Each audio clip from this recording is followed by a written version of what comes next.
Ahí estamos. Hoy vamos a arrancar con el módulo de, digamos, la última parte del módulo 2, que tiene que ver con lo que son máquinas y sistemas autónomos, con un enfoque por ahí principalmente en lo que tiene que ver con la parte de la robótica específicamente. Así que bueno, vamos a hablar principalmente de eso, del panorama de la robótica, robótica colaborativa y algunos otros sistemas autónomos.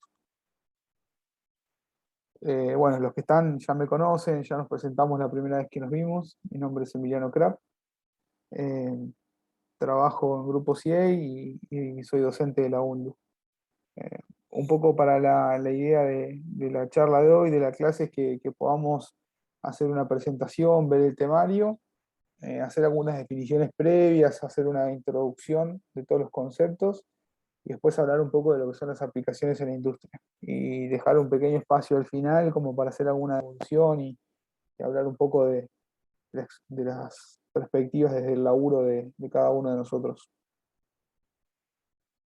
La idea y el temario que está organizado para hoy es primero trabajar sobre una introducción para ponernos de acuerdo en algunas definiciones, cuáles son un poco las tecnologías disponibles y cómo sería un esquema de lo que es un sistema automatizado. Eh, bueno, yo sé que los chicos de Cordero sobre todo están bastante adelantados en lo que es el tema de automatización, así que ahí le podemos encontrar algún ejemplo enseguida. Después ya nos meteríamos en lo que es la robótica, viendo un poco los tipos de robots, cuáles son los funcionamientos y las operaciones. Vamos a hablar hoy de lo que es la robótica colaborativa, que es un poco uno de los ejes principales de la industria 4.0. Y vamos a tratar de ver algunos campos de aplicación de este tipo de tecnologías. Quería dejarles también un poco de información respecto de otros sistemas autónomos que no tienen que ver con la robótica esencialmente, como son la domótica y la animatrónica, cómo juegan a nivel de estas tecnologías algunos grandes proveedores a nivel mundial. Y después tratar de ver algunos datos a nivel mundial de lo que es la robótica en la industria 4.0, ¿sí? Cómo es el impacto eh, a nivel mundial y cómo particularmente en Argentina se puede incluir esto dentro de las pymes. Al final la idea es terminar mostrándoles un caso práctico, como trato de hacer cada vez que damos alguna de las charlas, para bajar a tierra todo esto que por ahí queda en algo muy introductorio o de poca profundidad, entonces mostrarles cómo se diseñó un brazo robótico y cómo está operando hoy en la Universidad de Luján a través de impresión 3D un brazo robótico y qué información es disponible hoy en la nube también, ¿no? Eh, Esa es un poco la idea de la charla de hoy. Eh, Avanzando un poco en lo que es la introducción, lo primero que necesitaríamos es ponernos de acuerdo respecto a algunas definiciones. Así cuando empezamos a charlar respecto de dónde atacar desde un punto de vista de la productividad, ya estamos alineados en eso. Desde una definición bien industrial, podríamos decir que una operación es cualquier acción, ¿sí? Cuando se realiza algún cambio o una transformación que está destinada a agregar valor. Nosotros hacemos operaciones para tratar de generar una transformación que agregue valor. El proceso sería el conjunto de operaciones que nosotros diseñamos y las ordenamos para que esa transformación se lleve a cabo, ¿sí? También un proceso podría ser un conjunto de operaciones para un transporte de bienes y servicios. Pero esencialmente tenemos la operación como el cambio y el proceso como el conjunto de operaciones. Y después tenemos otra definición que es el control, que la idea es detectar y corregir cualquier desviación que podamos detectar a lo largo de nuestro proceso, ¿sí? Esas tres definiciones son muy importantes, eh, ayornarlas y estandarizarlas en nuestro vocabulario para que nos podamos entender cuando vayamos avanzando. Si lo viéramos desde el punto de vista de un diagrama de bloques, una operación sería cada uno de esos circulitos, el proceso sería el conjunto, ¿sí? Y el control, por ejemplo, podría estar en cualquiera de las instancias de mi proceso para hacer algo puntual, algún control en particular. Sería el diagrama en naranja. Eso es como el primer paso para que tratemos de nivelarnos en lo que son definiciones. Avanzando un poco en la temática, cuando uno automatiza, generalmente automatiza buscando mejorar un proceso. Esas automatizaciones muchas veces involucran el rediseño de alguna de esas operaciones, ¿sí? Por eso es que estamos viendo un poco esta definición. Cuando hablamos de automatizar, es generar esos procedimientos automáticos para que nos permitan realizar el proceso, ¿sí? Cuando buscamos la automatización, buscamos que las cosas se desarrollen de manera independiente, ¿sí? Que se generen de forma automática. Para trabajar sobre la automatización tenemos que usar varias disciplinas, ¿sí? Dentro de la ingeniería, como son los sistemas de control, la instrumentación industrial, mecánica, electricidad, electrónica y varios conceptos dentro de lo que es la disciplina de la ingeniería.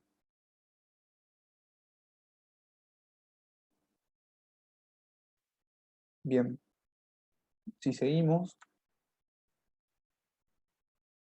tenemos que tratar de entender cuáles serían los objetivos por los cuales nosotros eh, ejecutaríamos una tarea de automatización. Es decir, ¿qué buscamos cuando automatizamos? Podemos buscar algunos de los siguientes objetivos.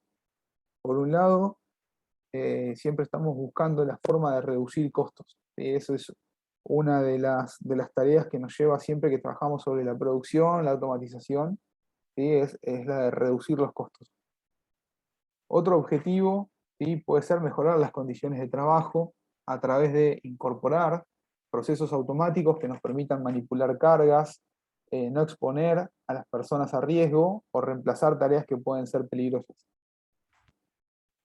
Por otro lado, otro de los objetivos podría ser mejorar la calidad de esos bienes y servicios, entendiendo que la automatización nos permite muchas veces hacer tareas muy repetitivas y monótonas, donde siempre puede haber falla en la parte humana debido a esa repetición de tareas y también en la precisión que se requiere muchas veces, donde los procesos automáticos nos pueden dar mucha mayor precisión de lo que puede dar obviamente un ser humano.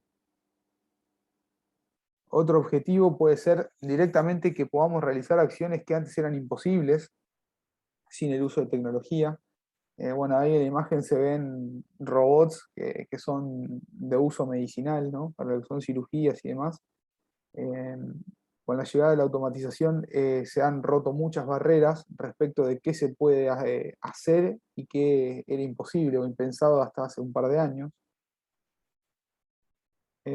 Otro de los grandes objetivos de la automatización, y quizás es el que más se ve en las pymes de nuestro país, es tratar de aumentar la productividad, ¿sí? De alguna manera es terminar de sacar más piezas por minuto, más ciclos por hora, de alguna manera aumentar la productividad, bajar la tasa de fallas o de defectos, que también sería trabajar sobre la calidad.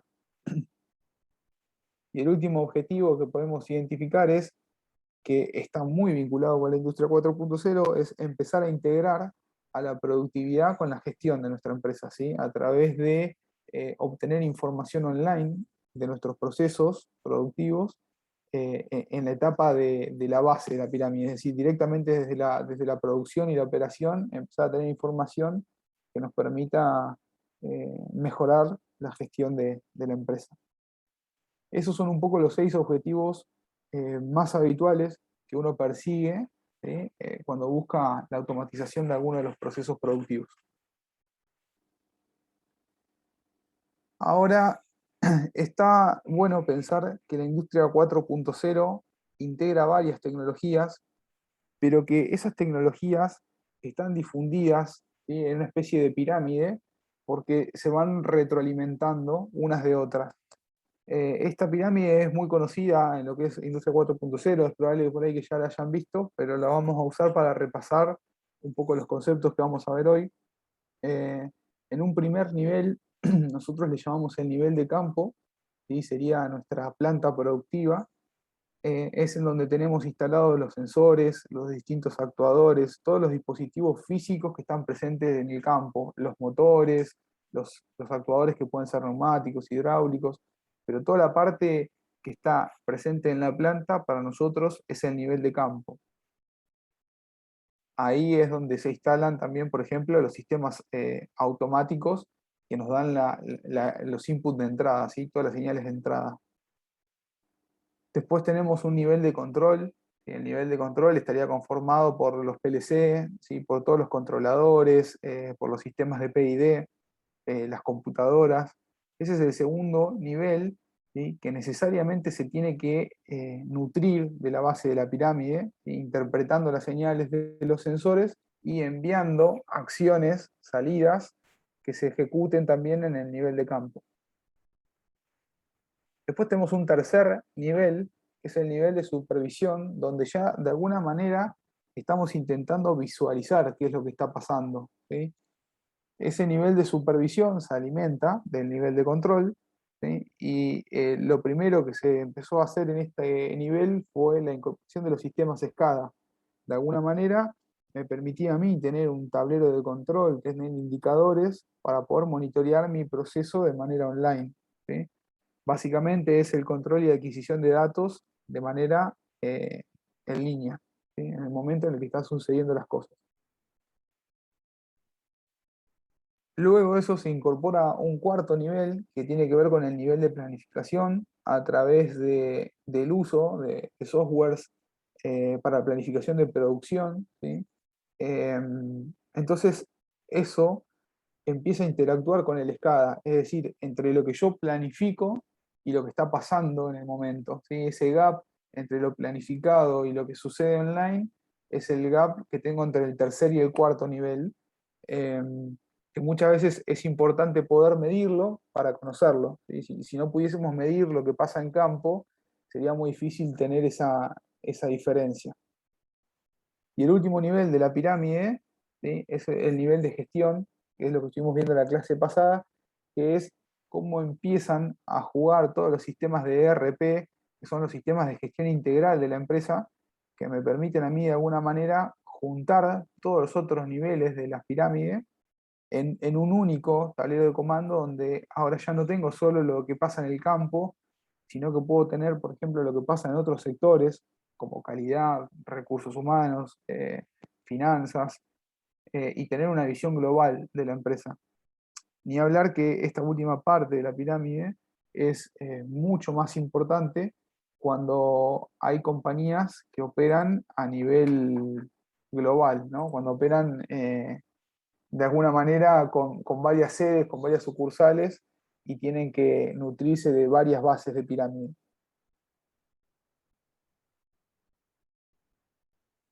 Así que bueno, esto es un poco la base de tecnologías que se conoce dentro de lo que es Industria 4.0. A medida que subimos, ¿sí? Justamente lo que tenemos que hacer es garantizar la comunicación y el fluido de información hacia la parte superior de la pirámide a través de el envío de datos, ¿sí? Eso es un poco lo que garantiza esa concentración de la información. Eh, como, bueno, a través de comunicaciones industriales, el control de los movimientos, los sistemas de escala, la aplicación de, de los elementos de campo. Ahora que entendemos un poco eso, para terminar lo que sería la parte de la introducción, es importante que entendamos cómo funciona un esquema, ¿sí? Un sistema automatizado. Cada vez que hablamos de algo automatizado, estamos hablando de que tenemos un set point, tenemos una variable de referencia, algo que queremos que suceda, que se mantenga. Y por otro lado, toda la información en campo que recopilamos, que son las señales de entrada. La diferencia entre lo que deseo y lo que tengo en el campo se integra en una unidad de control y esa unidad de control es capaz de procesar esa información y junto con energía y con una señal de salida, darme las acciones de salida, darme un listado de acciones que se deben ejecutar para llevar a cabo ese proceso. Cuando tengo las acciones de salida, la sumatoria de todas esas operaciones me dan el resultado del proceso que yo estoy queriendo automatizar. Siempre hay un feedback y una retroalimentación que me permite garantizar la estabilidad y la continuidad de ese proceso. Y lo que hago es ese proceso mediante una interfaz poder visualizarlo de una manera práctica. Y ahí es donde entraría lo que veíamos como el SCADA o el HMI. Entonces, si nosotros repasáramos un poco, tendríamos la base de la pirámide, ¿sí? en campo. En el segundo nivel, que sería nuestro sistema de control, tendríamos el PLC o la unidad automática. Y en el tercer nivel de la pirámide tendríamos nuestra interfaz, nuestro HMI o el SCADA. Es decir, que cuando estamos trabajando sobre un esquema y un sistema automatizado, estamos trabajando esencialmente en los primeros tres niveles de la pirámide, que es un poco lo que vamos a profundizar hoy.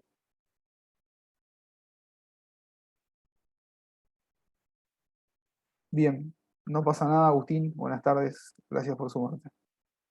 Eh, Entrando un poco en lo que es ya la robótica, que es la parte que vamos a ver hoy principalmente, la idea sería que empecemos por las definiciones, ¿no? Eh, de alguna manera les comparto definiciones que son desde la teoría estrictamente, ¿sí? Haciendo una primera distinción que tiene que ver con los robots que nos permiten hacer tareas físicas y robots que deberían realizar tareas mentales. Las tareas mentales estrictamente serían sistemas, ¿sí? Serían programadores. La idea de hoy es ver los robots que realizan tareas físicas, ¿sí? Por ejemplo, tareas de soldadura, armado, atornillado y demás, ¿sí? Y hay una frase que, digamos, que es interesante y que tiene un poco trae a colación todo lo que es la industria 4.0, es que, digamos, ¿qué buscamos cuando integramos operaciones y buscamos la utilización de robots? ¿Sí? Nosotros podríamos tener una cámara de foto y también una casilla de correo electrónico. El tema es que al tenerlas reunidas en el celular, yo puedo sacar foto y mandarla al instante a otra persona y se la puedo compartir.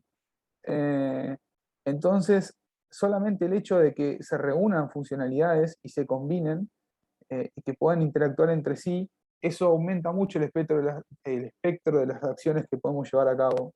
Entonces, de vuelta, aplicado esto al concepto de la robótica, es decir, los robots no hacen nada nuevo, son tareas físicas, se pueden hacer con actuadores, se pueden hacer con manipuladores, ¿sí? Pero reunir muchas de esas funcionalidades y darle flexibilidad es lo que hace que aparezcan un montón de espectro de acciones que podemos hacer que antes no se podían realizar. ¿Sí? Esa es un poco la esencia de la robótica.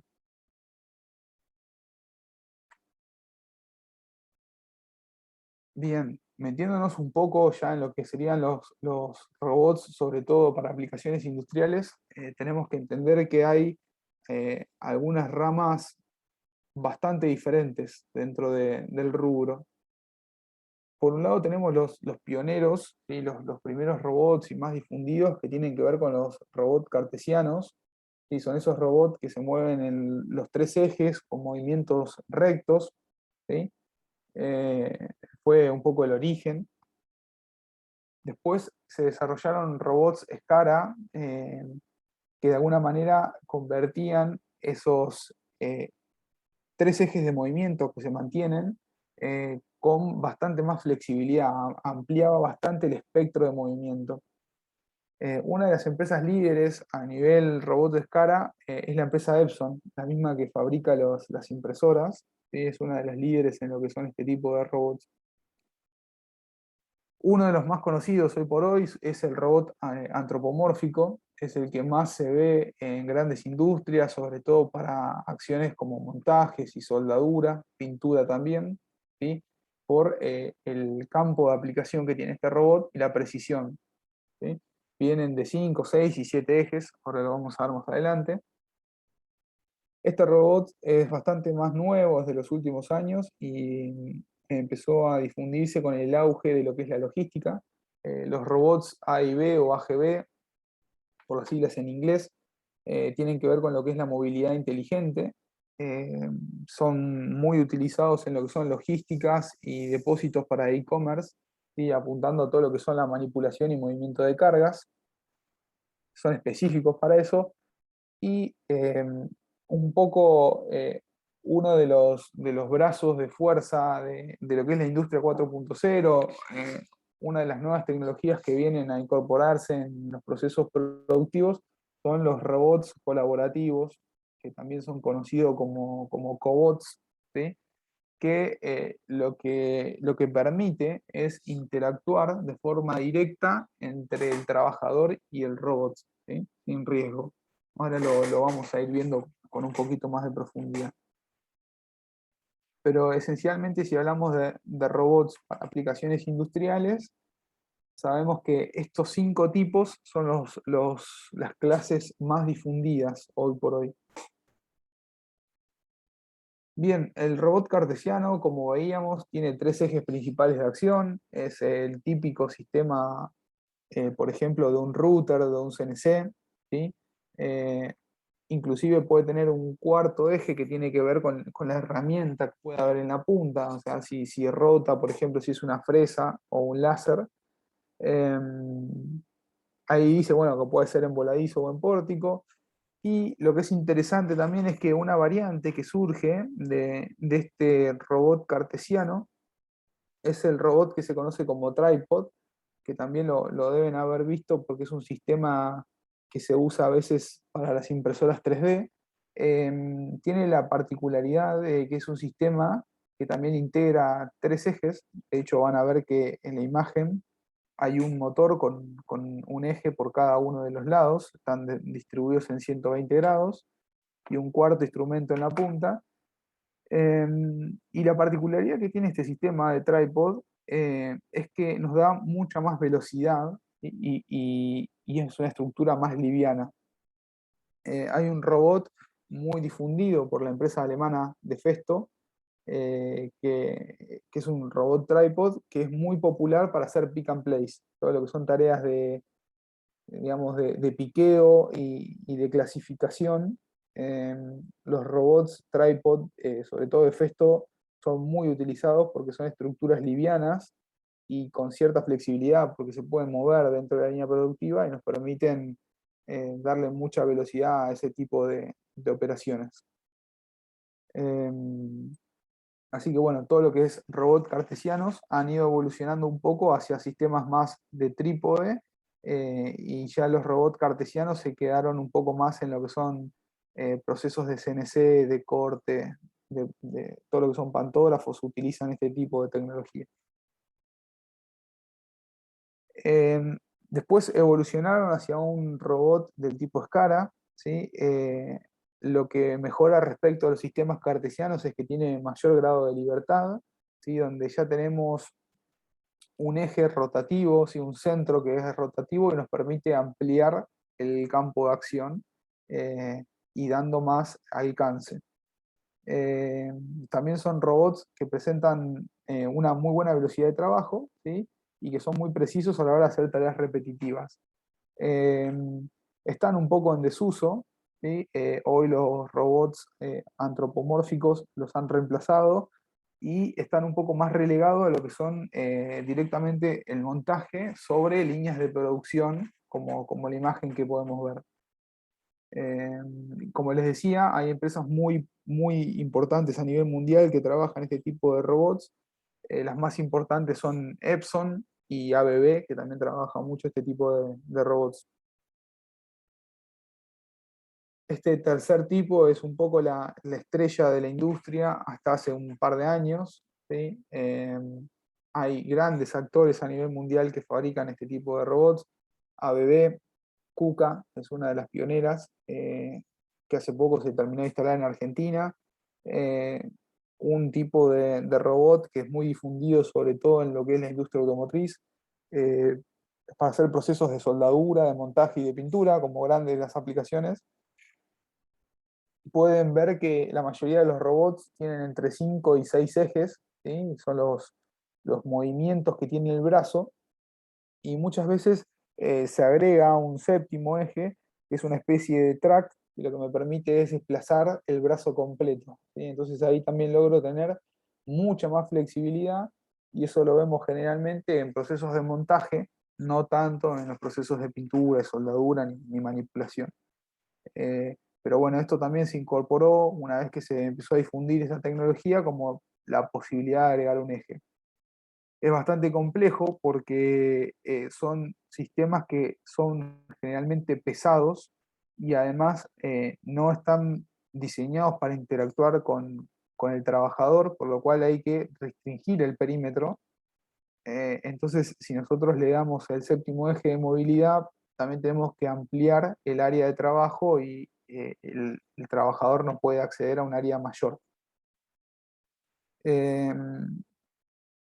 Bueno, como les comentaba, se utilizan principalmente para soldadura, pintura, paletizado y ensamblaje. Después empezaron a aparecer todos los robots que tienen que ver con movilidad inteligente, ¿sí? Pensados más que nada para lo que es la logística y la distribución. Estos robots son muy interesantes y además hay distintas, evolucionó muy rápido esta tecnología, donde antes se pensaba más que nada en lo que era un depósito inteligente, y hoy ya estos robots integran en gran parte lo que es el depósito con la producción. Son capaces de llevar inclusive hasta las zonas de producción muchos de los productos que se deben usar. De alguna manera, los modelos más nuevos registran los caminos, el depósito, y ya quedan operando entre las distintas posiciones, e inclusive pueden reorientar su camino ante obstrucciones, o si hay alguna parte de la planta que no se puede utilizar, ellos recalculan siempre el camino más corto o el más rápido, depende de la programación. Eh, Inclusive pueden tener distintas funcionalidades, características. Hay algunos que están pensados solamente para moverse a nivel del suelo, algunos, dependiendo de cómo sea el depósito, tienen guías y permiten acceder a distintos niveles. Eh, pero bueno, y otra de las aplicaciones que se empezó a ver con la industria 4.0 es la integración de este tipo de robots con los robots colaborativos que vamos a ver ahora, que al combinarse dan una solución que es de mayor flexibilidad hasta ahora en lo que es la automatización de procesos, ya que podríamos hacer todo lo que son montajes y manipulación de productos, además con un movimiento inteligente. Entonces, esa combinación es la que hoy por hoy está un poco a la vanguardia de lo que es la implementación tecnológica. El robot colaborativo es un poco lo que está haciendo explotar también la industria 4.0, ya que la principal diferencia que tiene con un robot antropomórfico es que pueden interactuar con las personas, ¿sí? Las principales diferencias, bueno, lo vamos a ver más adelante, pero lo más importante es que son sistemas mucho más livianos y que además tienen sensores y limitadores de fuerza. Entonces, si por ejemplo está haciendo un movimiento y de alguna manera interactúa con una persona y lo choca con alguna parte del cuerpo o algo, el robot se detiene y no le hace daño a la persona. Además, que es una programación muy intuitiva y mucho más sencilla, entonces uno va registrando movimientos sin tener que tener grandes conocimientos de programación como por ahí nos sucede con un robot del tipo antropomórfico. Eh, Obviamente que tampoco requieren de, como pueden interactuar con personas, no requieren de zonas de seguridad, y eso hace que, además de que sean más livianos y no tengan zonas de seguridad, que la inversión y que el costo sea mucho más accesible, ¿no? Eh, entonces, vimos un poco los tipos de robots que hay hoy en la industria. La idea era que tratemos de ver qué características los definen y cuáles son las variables que tenemos que tener en cuenta a la hora de diseñar o pensar en la aplicación de alguno de los robots. Por un lado, un concepto que se utiliza mucho es el grado de libertad, ¿sí? Que es las posiciones y las orientaciones que necesitamos, eh, cuáles son las coordenadas que tenemos para desplazarnos dentro de un entorno tridimensional, si lo podemos ver como un eje cartesiano o necesitamos que esté con un eje central de movimiento, eh, cuál es la relación entre los ejes, ¿sí? Para saber qué punto dentro de ese mapa 3D tiene que tener alcance el robot. Por otro lado tenemos el área de trabajo, ¿sí? Cuando hablamos de área de trabajo es el volumen donde necesitamos que el robot tenga alcance y se mueva. Otro dato muy importante es la capacidad de carga, ¿sí? Eso define mucho la potencia y la escala del robot. Hay que tener en cuenta, ¿sí?, que todo lo que es energía mecánica para los movimientos se obtiene a partir de la energía eléctrica. Eso hace que cuanto mayor sea la capacidad de carga, mayor sea el consumo y la infraestructura que se requiere para ese robot. Eh, y todo lo que son los sistemas de control de transmisión, los frenos y los accionamientos dependen de esa carga que uno necesita manipular, por lo cual es una de las condiciones de diseño más importantes. Otra característica muy importante es la velocidad. Generalmente se define en ciclos por minuto y es importante que se especifique, ¿sí?, y que se le indique al fabricante con el robot cargado. Es decir, uno cuando da de alguna manera la velocidad requerida, la productividad que requiere, tiene que especificarlo con el robot cargado, es decir, realizando la función. Un error que se comete a veces es subestimarlo cuando uno lo ve trabajando en vacío, y obviamente se entiende que al estar trabajando con carga hay una merma en el rendimiento y eso puede hacer que quedemos fuera de nuestra especificación muchas veces. Em, También hay que entender cómo impactan los cambios de velocidad, ¿sí? Cuando estamos llegando a una posición o cuando hay un giro. eh, Generalmente cambian los momentos de inercia dependiendo qué tanto sea la carga que uno manipula, puede haber cambios en la velocidad. En algunos casos esto no es un problema y en otras veces puede ser que afecte al producto que se está manipulando, por ejemplo. Y una característica muy importante también y cada vez que cobra más importancia es la facilidad de programación, ¿sí? El recurso, ¿sí?, de programación es muy valioso hoy por hoy y hay escasez, sobre todo en nuestro país, por lo cual la facilidad de programación hoy es un criterio que muchas veces puede hacer decidir a las pymes por incorporar una tecnología u otra o distintas marcas en el mercado. Entonces uno dice que tienen mayor facilidad de programación cuanto mayor sean los lenguajes que admite, cuanto mayor sean las preconfiguraciones disponibles que uno le pueda dar, la posibilidad de grabar movimientos y cuáles son los softwares y el tipo de comunicación que tiene ese robot, ¿sí? Un poco estas son las 5 características que definen a los robots a la hora de tener que hacer un dimensionamiento o elegir entre una tecnología o un modelo.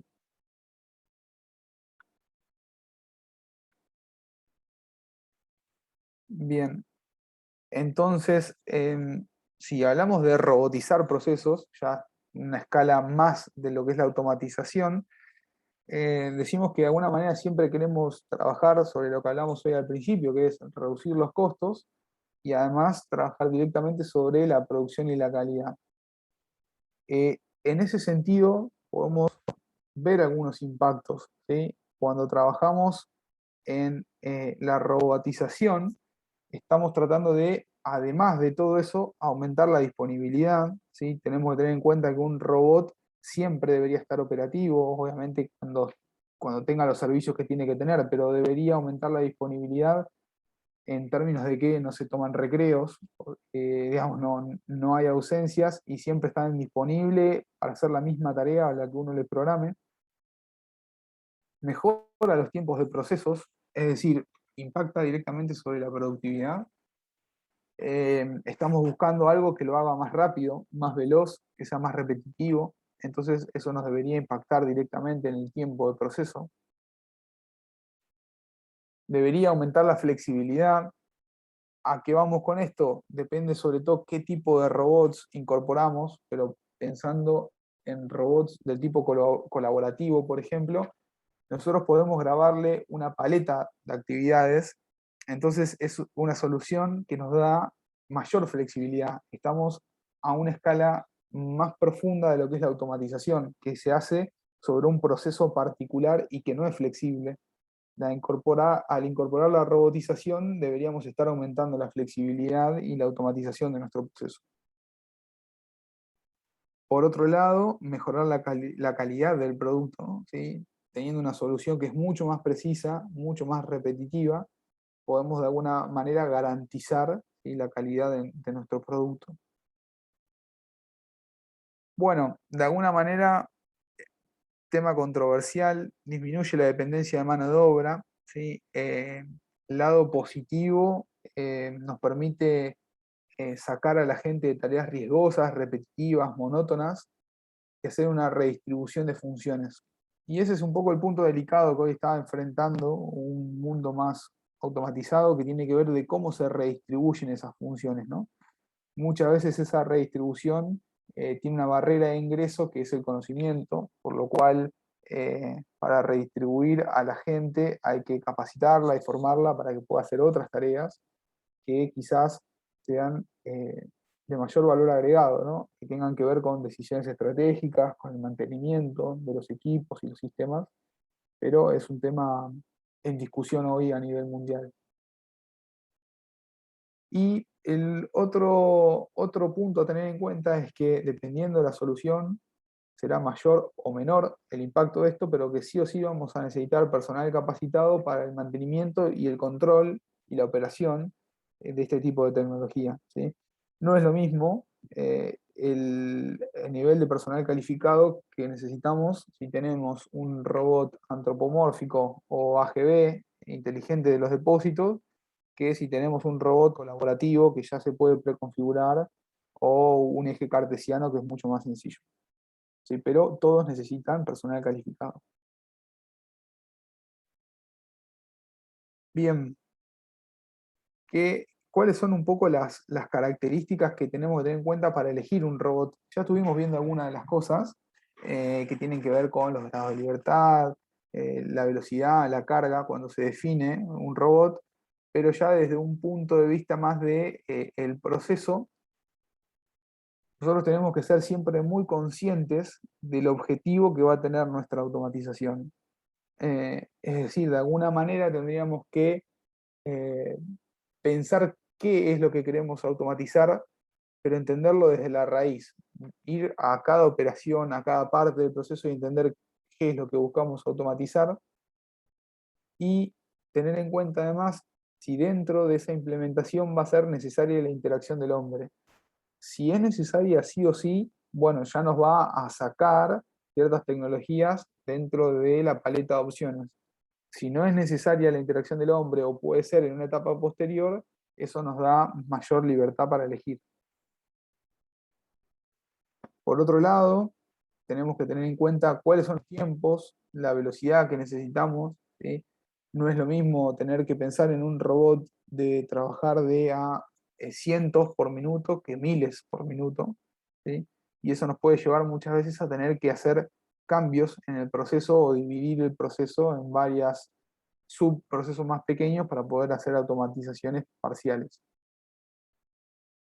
Bueno, como hablábamos hoy, la capacidad de carga es una de las cosas más críticas a la hora de elegir un robot, porque además son saltos bastante discretos de los niveles de inversión que se requieren. ¿Cuál va a ser la ubicación, el área de trabajo, las interacciones que va a tener con el resto de los procesos, con el resto de la planta?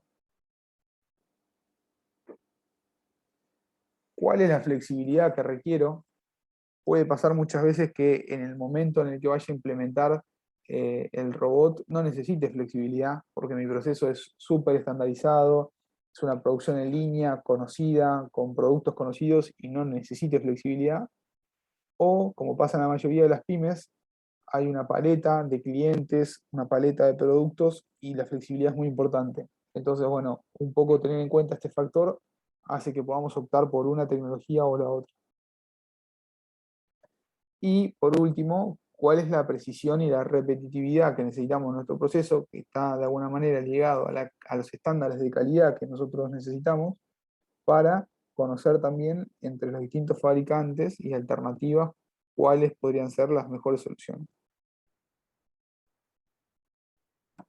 ¿Cómo venimos hasta acá?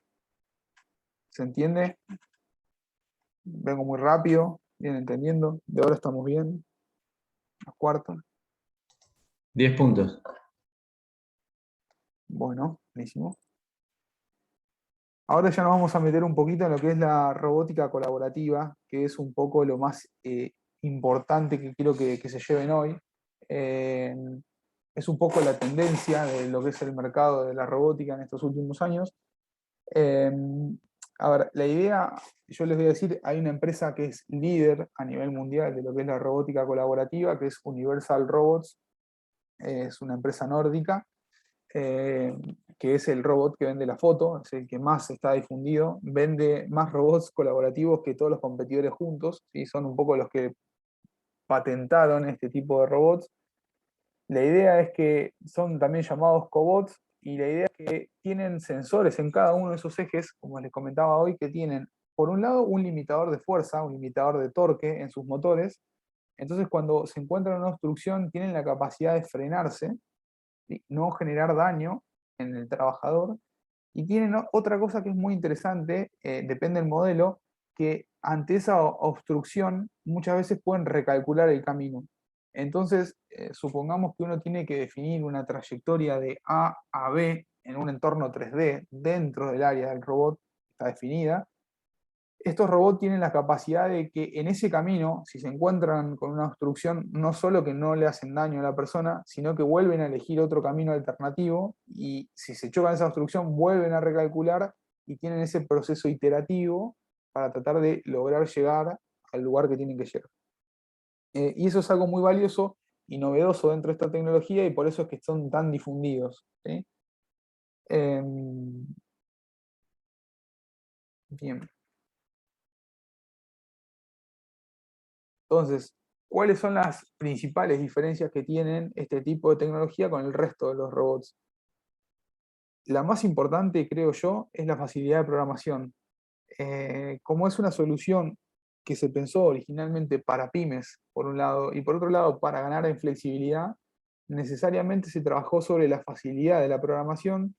Entonces, viene con un software que es muy intuitivo, después lo podemos ver. eh, entonces, ese software se puede manejar por cualquier operador o cualquier trabajador y la configuración es en términos de horas, porque muchas veces el robot se desbloquea, ¿sí? Lo puede manipular de forma manual, grabar una posición, ir hacia otra posición, grabarla, y el robot, por ejemplo, de manera automática, calcula la mejor trayectoria, o también desde un punto de vista de la programación, uno puede indicarle el camino para ir de A a B y que ese camino se grabe. Entonces, al ir programando así, movimiento a movimiento, nosotros tenemos mucha flexibilidad y facilidad en la programación porque lo puede hacer cualquier persona que esté a cargo de ese equipo. Son realmente muy interesantes. Yo les cuento que hubo una exposición hace unos 3 años, más o menos, de ADECA, que es la Asociación de Control Automático en Argentina, y en esa exposición vinieron unos representantes en Argentina de los robots y hicieron una muestra y había algún robot y uno lo programaba y realmente era muy sencillo. Bueno, la rapidez de la instalación, eh, es mucho más sencilla la instalación en términos de días versus un robot antropomórfico, donde uno tiene que hacer capacitaciones con el proveedor, aprender el lenguaje, aprender el programa que se usa, eh, cómo es que funciona. Tenemos un montón de sensores que integran el área de seguridad. Bueno, esto es mucho más rápido en la instalación porque es algo más liviano, no necesito barreras, no necesito un área, delimitarla, entonces se integra de una forma más rápida a mi sistema productivo. Veníamos diciéndolo hoy, ¿no? La flexibilidad. No solo porque puedo reorientar los movimientos, sino porque los puedo cambiar de ubicación, ni hablar si los empiezo a combinar con otros sistemas robóticos. Hoy hablábamos de que se combinaban, por ejemplo, con los robots AGV para poder manipular un cobot dentro de un depósito. O sea, imagínense las posibilidades. Pero también tranquilamente podría diseñar un sistema cartesiano, algo muy sencillo, dentro de un cobot, entonces es poder moverlo y aumentar exponencialmente el área de operación de ese robot, ¿sí? Entonces, al ganar en peso, o sea, es decir, en hacer un sistema más liviano, puedo también ir mechando y combinando estas soluciones. Y bueno, algo que también es muy importante, que es empezar a hablar del término de colaboración. Y por eso es que se llaman cobots o robots colaborativos, porque de alguna manera había muchas tareas que no se pueden reemplazar del todo, ¿sí?, por los robots. Ahora sí, con esta tecnología se puede colaborar y de alguna manera desligar algunas operaciones particulares en este tipo de tecnologías. Entonces, de alguna manera se incorporan estos conceptos nuevos que tienen que ver con la colaboración hombre-máquina, eh, y empezar a abrir un montón de paletas para automatizar cosas que por ahí antes eran mucho más difíciles, porque sí o sí requieren en una instancia de una persona, ya sea para un control de calidad o para alguna tarea muy específica. Bueno, les quiero mostrar un poquito cómo funciona este robot. Voy a tener que salir del modelo de compartir y les voy a mostrar el video para que vean cómo funciona. A ver si dejo de compartir. Les comparto el video. Perdonen, pero bueno, esto para compartir es medio complicado a veces. Igual al final de la presentación tienen los links, como les dejé la otra vez, así que si quieren volver a verlo, lo pueden volver a ver. Les voy a pedir que me digan si ven el video ahora o no se ve. Sí se ve. Buenísimo, gracias. Me parece que no va a tener sonido, pero igual no es necesario. La idea es que vean un poco cómo funciona y cómo se programa. ¿Sí?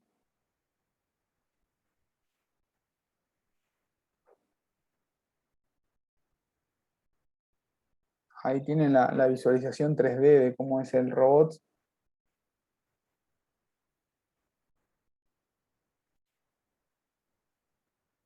Y lo que yo les comentaba de que de alguna manera graba la posición, ¿sí?, de forma manual y graba el punto B, por ejemplo.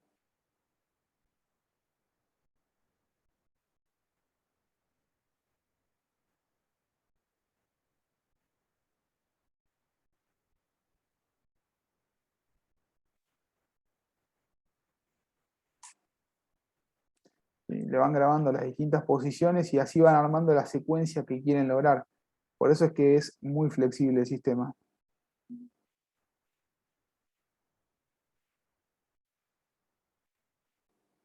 Ven que ahí en cuestión de minutos se está armando y configurando sin ningún conocimiento previo qué es lo que quisiera que haga el robot.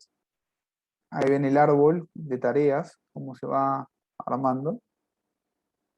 Y una vez que está listo, simplemente empieza a hacer la operación.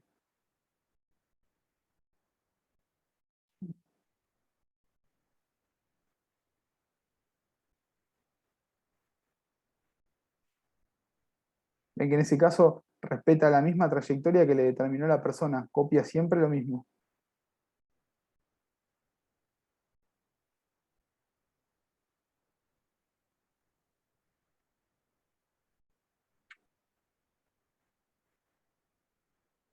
¿Sí? La idea del video era que puedan ver un poco cómo, cómo se configuran y cómo operan este tipo de robots y que vean también un poco las dimensiones más habituales que se utilizan.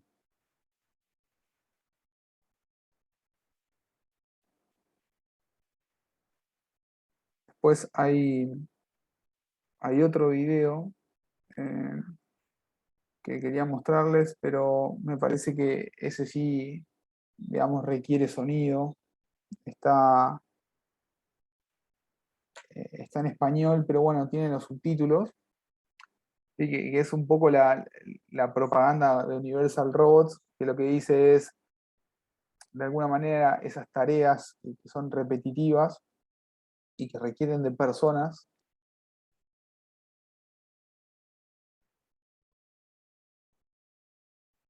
¿Sí? La ventaja que tiene esto es que como lo puede programar cualquiera, hay muchos tutoriales y muchos foros dentro de la página de estas empresas que te muestran cómo hacerlo. Entonces ven ahí cómo están interactuando el robot y la persona. Entonces, bueno, ahora muestra que incorpora segundo robot para que haga otra tarea más.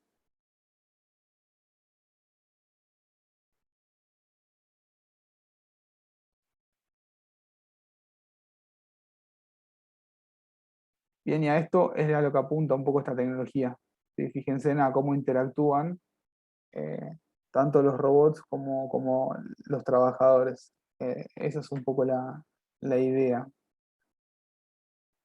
En un concepto que por ahí es un poco diferente a la robótica tradicional, y eso es un poco lo que trae hoy la industria 4.0. Creo que ahí Muy están bueno. viendo la presentación. Sí, es muy interesante, de verdad. Después yo les voy a dejar el link de la página, el loguito de Universal Robots, ese que está ahí abajo en celeste. Hay un montón de videos, y de hecho les digo, acá en Argentina hay algunos, y está buenísimo cuando ven realmente lo fácil que es para programarlos, porque se puede programar en minutos y ya reemplazar alguna tarea en particular. Es muy interesante. Bueno, y de alguna manera para tratar de cerrar un poquito este módulo en particular, eh, la idea era que vean cuáles eran las aplicaciones más tradicionales o más habituales de lo que son los robots industriales, la robótica. Vimos, por un lado, que está cada vez más difundido y con mayor impacto, ¿sí? En los costos y en la eficiencia, el transporte y la logística, ¿no? Tenemos casos como que ya vamos a ver más adelante, como el de Amazon, Mercado Libre, grandes empresas logísticas que están incorporando mucha tecnología para aumentar su productividad. Uso tradicional y casi pionero en la robótica, los montajes, sobre todo la industria automotriz, ni hablar tareas que son complejas y o muy repetitivas, la soldadura, la pintura, el pulido, el mecanizado, ¿sí? Se usan mucho para este tipo de tareas. Eh, Cada vez se está empezando a utilizar más, no tanto en el país, pero sí en otros países, para el tema de reciclaje, que son tareas que, como decíamos hoy, un campo de aplicación eran las tareas que eran riesgosas, eh, o que pueden afectar a la salud, ¿sí? Entonces muchas veces para lo que sea el reciclaje es un proceso que se puede automatizar de una forma muy sencilla, ¿no? Con detectores de metales, identificando objetos y haciendo manipulaciones y pick and place, básicamente. Pick and place, justamente, pero a nivel industrial, ¿sí? Todo lo que es clasificación, manipulación.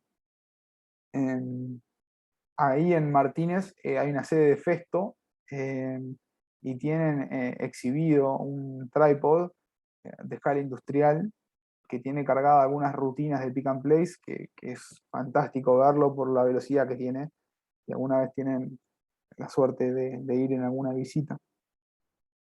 Y después algo muy difundido también, que es todo lo que es inspección y control de calidad, ¿sí? En la industria autopartista se usa mucho este tipo de tecnologías y de robots. En la Universidad Austral, en Pilar, en la Facultad de Ingeniería, tiene toda una nave de transferencia tecnológica y tiene estos robots para inspección y control de calidad, y trabajan mucho para Volkswagen para hacer todo lo que es el control de las autopartes, eh, con mucha precisión, y a la vez, ya para irme echando un poco de lo que es Industria 4.0, mezclar esta información, que es la que nosotros relevamos en campo, con el diseño 3D que tenemos de la autoparte, para ver cuál es la precisión y la tolerancia, ¿no? Que tenemos entre el diseño y la pieza real. Bueno, hasta acá la idea era repasar un poco, eh, para que se lleven un concepto de lo que es la robótica, ¿sí? En la industria y las características. Eh, Me gustaría mostrarles otros sistemas autónomos que no tienen que ver con la robótica y que también empezaron a tener mucha incidencia hoy por hoy, en lo que es Industria 4.0 y vinculación con IoT y con lo que es Internet de las Cosas. Por un lado tenemos lo que es la animatrónica, ¿sí? Que la idea es mezclar la robótica, pero aplicada de alguna manera a los seres vivos, ¿sí? Es darle control y movimiento a figuras, ¿sí? Y no quería que se vayan hoy sin ver que hay empresas muy grandes que están trabajando en esto. Yo admiro personalmente bastante a Festo, que es una empresa alemana líder en lo que es neumática, que después se metió en el negocio de la automatización a través de sacar líneas de PLCs y robots, y hoy tiene un departamento en Alemania que se dedica específicamente a todo lo que es la aviónica y la animatrónica. En este laboratorio lo que hacen es reproducir y estudiar el movimiento de animales, insectos, y tratar de generar robots a escala, ¿sí? que representen distintos seres vivos. Ahora, si me permiten, les voy a compartir un video de vuelta de Festo, sobre todo de todo lo que hizo en términos de innovación de recrear el vuelo de varios insectos, y trabaja en varios proyectos que tienen que ver con esto, que es un poco el futuro también de la aplicación de estas tecnologías. Así que les dejo abajo el link, pero ahora se los voy a mostrar yo, pero para que les quede, es muy interesante también. Perdón que les voy compartiendo videos, parece que es la mejor forma de que lo puedan ver. A ver. ¿Ven bien ahí la página de Festo? Sí, sí. A ver si le pongo pantalla completa, así lo ven mejor.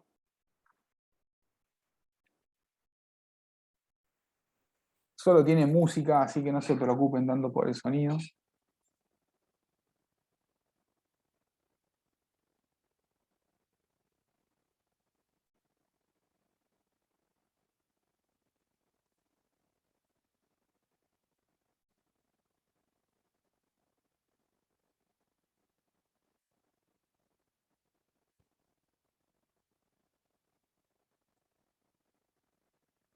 Este video es particularmente bueno porque va mostrando un poco la evolución tecnológica de los distintos proyectos que tuvo Festo en este último tiempo.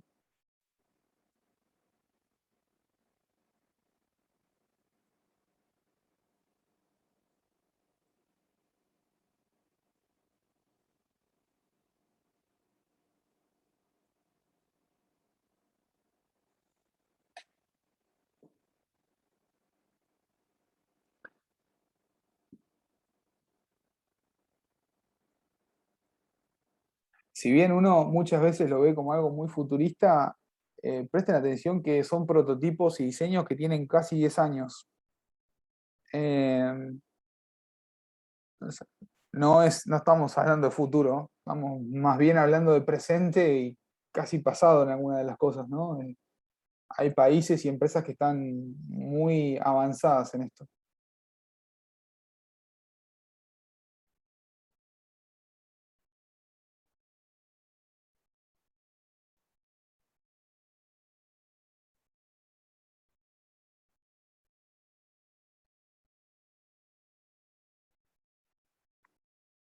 La idea de este video era que vean cómo hay empresas que trabajan en esto desde hace un par de años, eh, desde dos ópticas. Por un lado, en encontrar los materiales, ¿sí?, más indicados eh, para adaptarse a estos movimientos. La parte más de tecnología, los motores, los accionamientos, y después en estudiar los movimientos. No les muestro el video de la hormiga porque por ahí es un poco más largo, pero explica paso a paso, y de hecho el video está buenísimo, se los recomiendo, lo tienen en el link al final. Eh, Empezaron a trabajar usando un poco los conceptos de IoT en lo que es la interacción entre los distintos robots de hormigas para que hagan tareas en conjunto, porque se comunican entre ellas. Me parece algo hasta difícil de creer, ¿no? Pero bueno, ya tiene un par de años esto y avanza muchísimo. Siempre sacan novedades y nuevos proyectos. Lo pueden ver también en la página de noticias de Festo y es muy, muy interesante. Y otro sistema autónomo que hoy está súper de moda, o ya les diría que no es una tendencia, es algo habitual de ver en Argentina y hablar a nivel mundial, tiene que ver con la domótica. Cuando hablamos de domótica, hablamos de tecnologías que están aplicadas al control y la automatización de viviendas, ¿sí? Particularmente para lo que es vivienda y domiciliario. De alguna manera buscan dar confort y seguridad, ¿sí? Y generando un sistema de comunicación entre el usuario y el sistema que sería la vivienda. No deja de ser diferente a cualquier cosa que hablábamos hoy de Industria 4.0 en términos de recopilar información y tomar acciones, pero está bueno porque por ahí, si lo vemos desde un punto de vista de lo domiciliario, es más fácil de entender algunos conceptos. ¿Cuáles serían un poco los impactos que traerían el uso de domótica hoy? La tecnología lo que tiene de bueno es que no se usa solamente para la industria, se puede usar, termina derramando en todos los niveles, ¿no?, de la vida, en este caso en la vida cotidiana. Lo que busca un poco la domótica, por un lado, es generar un ahorro energético, en términos de, ¿no?, regular la iluminación, la climatización, el uso del riego, los electrodomésticos, aumentar la accesibilidad. Puedo tener asistencia remota, puedo hacer manejo a distancias de cosas que por ahí me dificultan para llegar o para operar, mm, sobre todo en términos de discapacidad, ¿no? La seguridad, o sea, puedo interconectar sistemas de vigilancia y monitoreos, hacer que esos sistemas interactúen con otros componentes del hogar para que no requieran mi decisión o mi interacción directamente. Eh, Perdón, vuelvo un segundo a la parte de seguridad. Algo muy habitual en la parte domótica, y sobre todo en nuestro país, es que, por ejemplo, se programe para cuando uno se va de vacaciones y que ciertas partes de la casa se iluminen de forma aleatoria a la noche, como para simular la presencia, bueno, varias de esas cosas, ¿no? Particularmente en nuestro país. La parte de la comunicación, puedo tener el control de todo el hogar centralizado desde una tablet o desde un celu. Puedo también acceder al monitoreo de distintos sensores, componentes de la casa. Y acá les dejo algo para que piensen simplemente que obviamente el impacto de las nuevas tecnologías de alguna manera nos lleva a pensar siempre en sistemas de ciberseguridad, ¿no? O sea, no es lo mismo que me entre un virus por la compu y tenga que llevar a reparar la compu, que me entre un virus en la compu, se meta a la red de Wi-Fi y en la red de Wi-Fi tenga conectada mi casa y me prenda los regadores o me suba la calefacción. La pregunta es muchas veces si estamos preparados para incorporar la tecnología en nuestras vidas. Termina llegando muchas veces más rápida y la adaptamos a los golpes, ¿no? Pero bueno, para que tengan en cuenta ese tipo de inconvenientes que también se están empezando a ver. Un resumen simplemente para no demorarme demasiado en el tema de la domótica, pero que sí está bueno, es qué es lo que yo puedo monitorear y sobre qué puedo accionar, para que les quede un breve resumen simplemente. Si yo hablara en términos de domótica, hoy puedo monitorear temperatura de las distintas habitaciones, de la pileta, del agua. eh, Puedo monitorear los gases, es decir, si detecto, por ejemplo, monóxido, dióxido, mucha concentración, puedo tener un detector de humo, por ejemplo, para el control de incendios. Podría tener un sensor de humedad para ver si es necesario, por ejemplo, regar, un detector de lluvia para integrarlo también al control de riego y saber cuántos milímetros cayeron, eh, sensores de movimiento, sensores de viento para ver si tengo que, por ejemplo, depende del país o la región, que si tuviese que cerrar alguna persiana, algún sistema de seguridad. Puedo monitorear la radiación si tuviese sistemas fotovoltaicos, por ejemplo. Ni hablar que puedo monitorear apertura de puerta y ventana como cualquier sistema de alarmas. Todas esas son variables que a mí me pueden interesar medir y que hoy son muy fáciles de monitorear. ¿Y sobre qué pudiera operar en la domótica? Bueno, apertura y cierre de puertas y persianas de manera automática, destrabando y trabando distintos sistemas de seguridad, sobre la bomba de agua, sobre las calderas, regular o automatizar la iluminación interior, exterior, la de emergencia, eh, la energía de los electrodomésticos, haciendo que se apaguen en ciertos horarios para evitar los consumos en stand-by, haciendo que se enciendan de forma automática, por ejemplo, a 10 minutos antes de que sé que va a sonar el despertador, que se encienda la cafetera. Bueno, eso se puede hacer. Todos los artefactos que hoy vienen preparados para IoT, aspiradoras, electrodomésticos, cosas que funcionan de manera automática, se pueden integrar a la red. Los sistemas de ventilación, aire acondicionado, articular con las energías renovables. Hoy hay muchos sistemas que me permiten inyectar energía directamente dentro de la red de mi casa para ahorrar consumo. Bueno, sistema de radiadores, la pileta para saber la temperatura, ver si puedo, por ejemplo, activar para que se caliente el agua de la pileta o hacer un cierre en la pileta en el caso de que veamos que está pronosticado lluvia o que hay demasiado viento, el control del riego. ¿Sí? Bueno, todas estas son tecnologías que ya están disponibles hoy en nuestro país desde hace un par de años y también de alguna manera son sistemas autónomos. ¿Sí? No lo dejé acá, pero les cuento que una de las empresas eléctricas más conocidas, que es Cambre, que vende bueno, todo tipo de artefactos eléctricos, teclas y demás, tiene una línea específica de domótica que se llama eHouse. También se los dejo en un link al final, para que vean que hoy ya es habitual comprar una tecla, un enchufe o cualquier sistema en la casa que venga preparado para integrarse a sistemas domóticos. Es algo habitual, no estamos hablando de futuro. Em, bueno, y como para tratar de ir cerrando un poco la charla de hoy, quería que veamos un poco cómo es el panorama y el impacto de la robótica dentro de la industria 4.0, que es un poco lo que nos trajo acá hoy. Em, bien, yo acá lo que les dejo es que obviamente la robótica es una pieza fundamental en la industria 4.0. Eh, las tareas hoy en día requieren de cada vez mayor precisión, velocidad, repetitividad. Estamos en un mercado, en un contexto cada vez más competitivo a nivel de producción, de fabricación.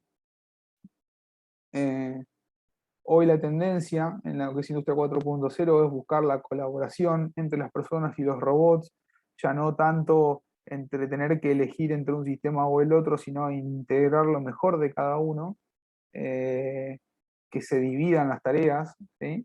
Eh, entonces, la idea es, el interrogante sería, la robotización de una pyme, ¿es cuestión de recursos? ¿Es una cuestión netamente económica? ¿Es un tema de conocimientos? ¿Cómo se encara un proyecto de robotización hoy en nuestro país en una pyme? Es una gran pregunta. Y un poco la respuesta es que no es inherente el problema a la tecnología, sino que muchas veces es más bien cultural. Eh, es difícil generar un cambio en cualquier organización y sobre todo cuando hablamos de un cambio que implica una solución tecnológica. Eh, Muchas veces, cuando buscamos incorporar la robotización, nos vemos forzados a tener que reformular la operación y tener que hacer las cosas de manera diferente para que nos podamos ayornar a la tecnología. Generalmente es una combinación, ¿no? Uno tiene que ayornarse a la tecnología y la tecnología eh, se amolda a nosotros. Pero un poco lo que les quería dejar es que para implementar un proceso de robotización, sin duda que hay que salir de la zona de confort. Y las etapas son muy marcadas. Al principio va a parecer que uno hizo la inversión y que no sirve de nada porque no le encuentra la vuelta, porque no termina de verlo con el salto de productividad.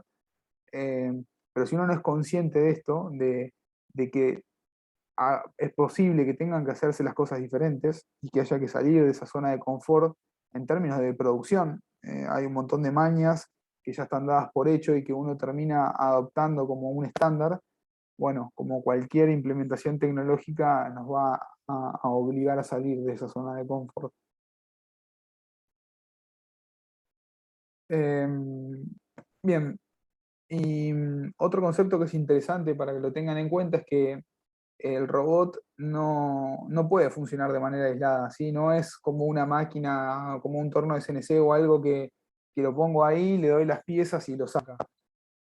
De alguna manera, la robotización requiere, ¿sí?, de una implementación de un entorno alineado a ese equipo. Y eso es lo que hace que por ahí sea difícil de encarar un proyecto de robotización y sobre todo en nuestro país por las barreras culturales que hay, ¿no? Y fíjense que les dejo ahí una especie de guía o de preguntas a la hora de encarar un proyecto de este tipo, ¿no? Uno debe tener la obligación de preguntarse cómo es la planificación de producción, si realmente hay una planificación de producción, si eso debe ser flexible o no a la hora de incorporar un robot, eh, cuáles son los requisitos de calidad. ¿Hay requisitos de calidad? ¿Se cumplen? ¿Necesito garantizar cierto nivel de calidad y el robot me va a ayudar en ese sentido? Eh, si mis insumos, si mis piezas vienen de proveedores externos, ¿cómo son los contratos de entrega? ¿Qué pasa si yo encaro una inversión y después no tengo, me para la línea de producción? O uno de los problemas más habituales que nos pasan es que si yo tengo una materia prima que no está estandarizada, ¿sí?, que tiene demasiada variabilidad, yo estoy incorporando tecnología en mi proceso. Al incorporar tecnología, tengo que ajustar mis características y tengo que ajustar las tolerancias. Entonces, muchas veces lo que pasa es que uno, al incorporar tecnología en su sistema productivo, empieza a notar, ¿sí?, un montón de problemas que antes no eran visibles, como la punta del iceberg, donde ya el robot a veces falla. ¿Y por qué falla ahí? Porque a veces cambian 2 o 3 milímetros la tolerancia de la pieza. Y bueno, entonces hay que estar dispuestos a encarar un trabajo con nuestros proveedores para también garantizar la calidad de ciertas piezas, ¿no? Eh, ¿Se encuentra en la empresa un departamento de ingeniería que sea capaz de interactuar con el proveedor? ¿Tenemos el conocimiento para trabajar y entender realmente qué necesitamos o qué tipo de robot necesitamos? ¿Tenemos gentes y roles definidos que nos puedan llevar adelante la gestión del proyecto? Entendiendo que no es cuestión de comprar un robot y ponerlo. Si vamos a encargar el proyecto, ¿tenemos definidos los roles y las responsabilidades para ese proyecto? ¿La gente de mantenimiento tiene la experiencia para resolver los automatismos complejos? Si hay una falla, ¿la gente de mantenimiento la puede atacar? ¿Está capacitada? ¿O tenemos que incorporar dentro del proyecto la capacitación de esa gente? ¿En qué contexto vamos a hacer la implementación del robot? ¿Es como parte de un plan para ampliar la capacidad productiva o queremos reducir costos? Porque eso nos lleva también a diferentes caminos.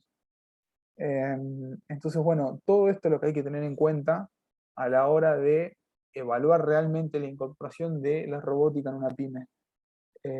Muchas veces pasa que uno no se hace ni siquiera las 2 primeras preguntas y simplemente lo ve como una incorporación de productividad y hace la inversión y después cuando no encuentra el resultado enseguida lo abandona. Y bueno, uno ve un montón de por ahí de insumos tecnológicos o de robots que no se utilizan en algunas industrias y es porque no se hizo la evaluación, ¿no?, pertinente en el momento. Bien, lo que les comentaba un poco siguiendo sobre el foco de lo que es Industria 4.0, lo que despierta un poco este cambio, sin duda que es la búsqueda de digitalizar las líneas de producción y encontrar, debido a que cada vez es mayor la competencia, una fabricación que sea más dinámica, más flexible. Hoy es muy habitual hablar de productos personalizados, de poder variar los productos y ya no es más ese concepto del Fordismo de puedo fabricar 1 millón de Forte siempre que sean negros. Hoy estamos en la posición contraria, buscamos dinamismo, buscamos flexibilidad. Eh, entonces, bueno, la idea es esa, ¿no? Cuando uno habla de industria 4.0. Para eso estamos hablando de un cambio conceptual, la posibilidad de diversificarnos. eh, y en ese sentido, estaba bueno para dejarles que cuando hablamos de robotización y de robótica no estamos hablando de algo diferente a lo que sabemos, ¿sí? Las bases son las mismas. Fíjense en que, a ver, y esto me parece que está bueno para dejárselos también. las distintas disciplinas siempre se van combinando y van dando lugar a nuevas cosas.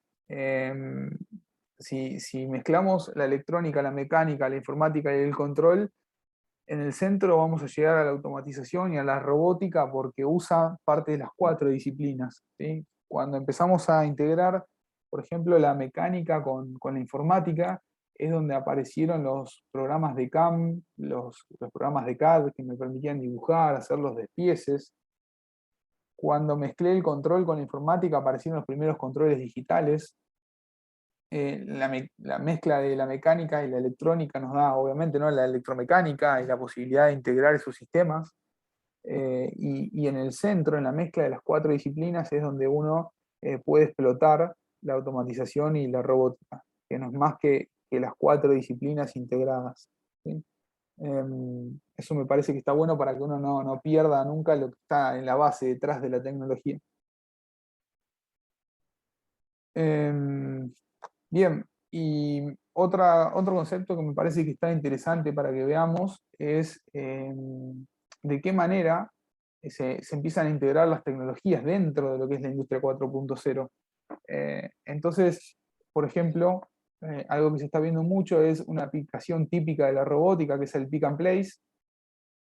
Hoy se empieza a integrar con lo que es la visión artificial, el proceso de imágenes 3D y la robótica para obtener también procesos de producción más flexibles y más rápidos. Es decir, por ejemplo, yo antes hacía un típico trabajo de pick and place.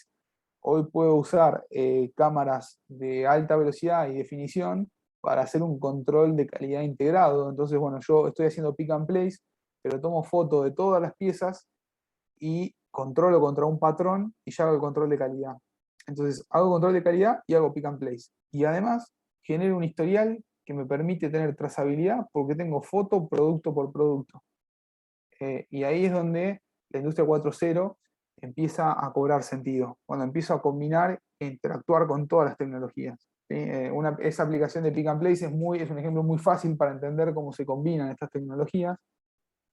Y otra es, bueno, por ejemplo, en el caso de nuestro país, en el agro, hay un proyecto que es Smart Cultiva, que pueden buscar después también, es un proyecto argentino, en donde empieza también a tratar de mezclar la robótica con la Big Data, el procesamiento de datos, usar geolocalización, hoy con sistemas súper difundidos y muchos de código abierto para lo que son geolocalizaciones, y entonces poder generar recorridos y controles y monitoreo de los cultivos en grandes extensiones territoriales.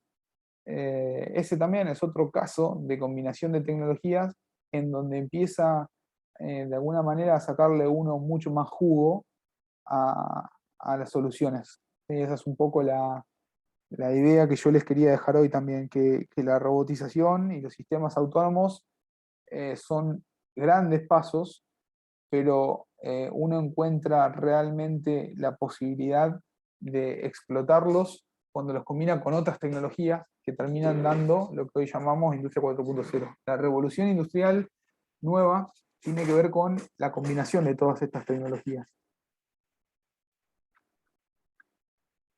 Bien, ya entrando en la última parte, lo que les quería dejar un poco era un contexto. Es decir, hablamos un montón de industria 4.0 y de robotización, pero ¿a dónde estamos parados a nivel mundial?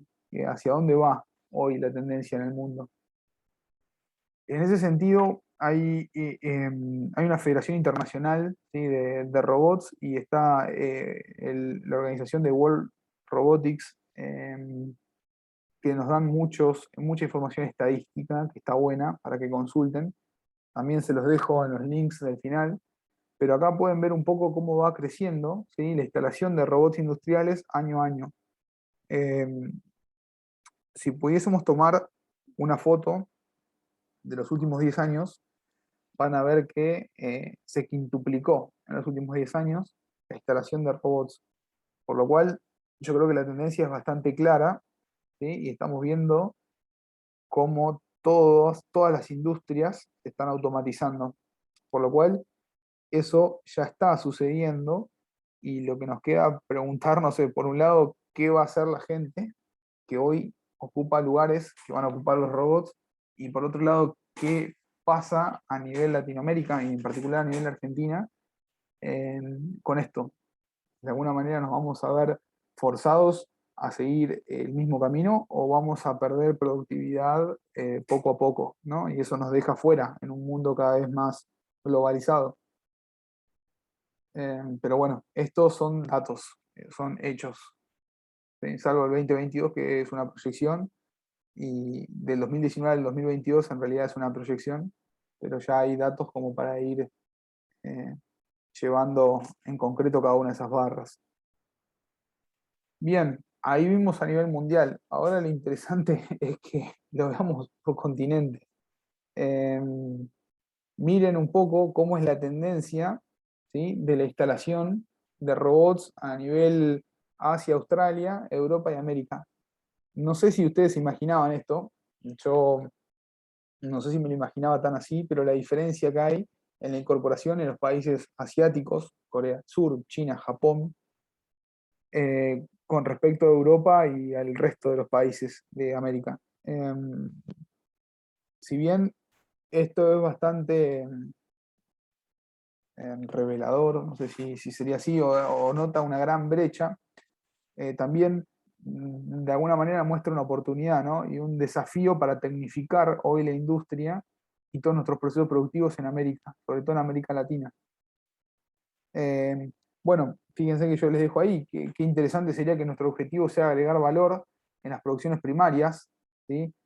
Tratar de superar la distribución, hacer que la industria manufacturera procese materias primas, ¿sí?